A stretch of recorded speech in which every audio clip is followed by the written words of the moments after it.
So I've been training pretty consistently over the last 11 years, always just focusing on slightly different things.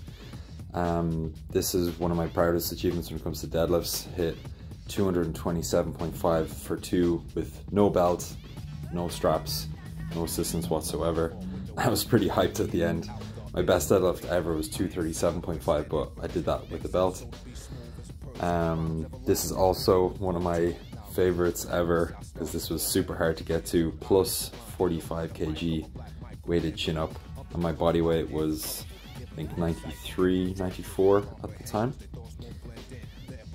Then for upper body pushing strength, did this plus 40 kg push up for 5, and since then I've added an extra rep with about 1 left in the tank. So my best ever is 40 for 6, and I was very happy with this because my upper body strength has always been the weakest part. I've always done much better with lower body stuff like deadlifts and squats. So we'll definitely be working to build this up even more. I don't really squat anymore because I tore the cartilage in my right knee when I was like 13 or 14 and I get a lot of pain. But this was my best squat ever. This was in a powerlifting competition like 2017. 175 for 1, and I was at like 93 kg body weight, so almost double. This is me just messing around when I was living in Barcelona last year. I was focusing on my mile time back then, and I don't have any clips of running because that's fairly boring, but I got my mile time down to 5 minutes 54, and a sub 6 minute mile was always a goal that I had, so I was really happy to get that. And yeah, that was probably one of my best achievements cardio wise. So there's some of the highlights over the last 11 years. Of course, there's been lots of ups and downs, and I've never been at peak strength on all of those at one time. With the deadlifts, for example, I was literally just focusing on deadlifts mainly for like 6 or 7 months. On the chin-ups, that was like the main exercise I focused on for, again, like 6 or 7 months. Same with the push-ups. It's very hard to have peak strength on all of those at the one time. I mean, some people do, but that's just not me. Like, some people are amazing athletes, and I'm definitely not an athlete like in any way, shape or form.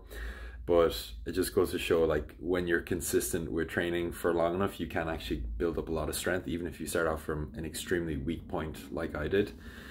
And the main goals now for the next kind of year, I wrote out a whole plan when it comes to the 600-pound deadlift, and to get my strength back, and then to really progress forward up to 600 pounds. I basically mapped it out that I don't want to miss a session up until about April or May of next year.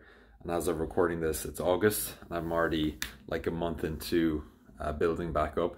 So it's essentially like a 9-month training plan.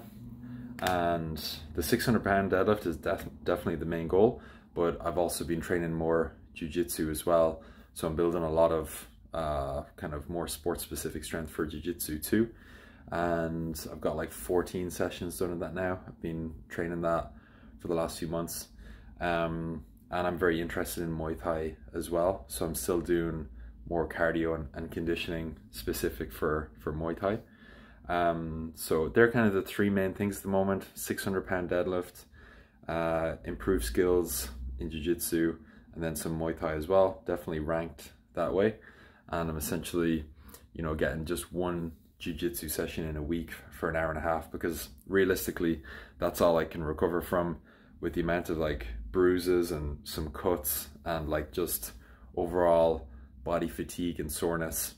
1 hour and a half long session a week is as much as I can do. So yeah, just enjoying that.